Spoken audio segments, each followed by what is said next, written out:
खऱ्या अर्थानं महाराष्ट्रातील शरद पवारांचा एक सुसाईड बॉम्ब म्हणून जरांगेंकडे पाहिलं जातं आणि खऱ्या अर्थानं हे नुकसान बुमरँग होणार आहे. हा सुसाईड बॉम्ब त्यांनी व्यक्तिगत द्वेषापोटी शरद पवारांनी हा खऱ्या अर्थानं मुख्यमंत्री या राज्याचे जे प्रगतिशील मुख्यमंत्री आहे देवेंद्रजी फडणवीस यांच्यावर हा बॉम्ब सोडलेला आहे. परंतु निश्चित हा बुमरँग होणार आहे. समाजाचं नुकसान शरद पवार करताय. हा सुसाईड बॉम्ब शेवटी समाजाला घेऊन खऱ्या अर्थानं नुकसान पोहोचवणार आहे आणि त्यामुळे निश्चितपणे याचे परिणाम महाराष्ट्राला भोगावे लागेल.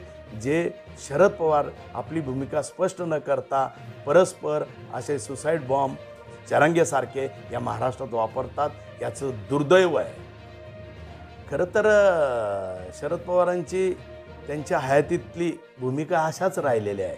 त्यांनी कोणालाच मुख्यमंत्रीपदावर कायमचं बसू दिलेलं नाही आहे. त्यांचे इतिहास काढा आणि त्याच्यामुळं कुठंतरी जातीजातीत तणाव पसरवणे, महाराष्ट्र अराजकताकडे नेणे.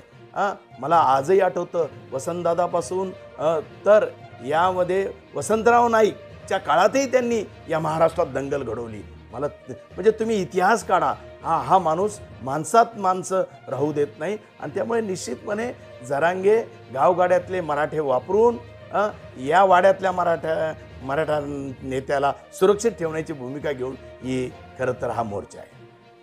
निश्चितच आहे हा जाती द्वेष आहे, व्यक्तिगत द्वेष आहे, जातीय द्वेष आहे आणि कुठंतरी हा जातीय द्वेष शरद पवारांना सातत्याने खुपत असल्यामुळं हा सुसाईड बॉम्ब जरांगेंचा शरद पवार वापरत आहे.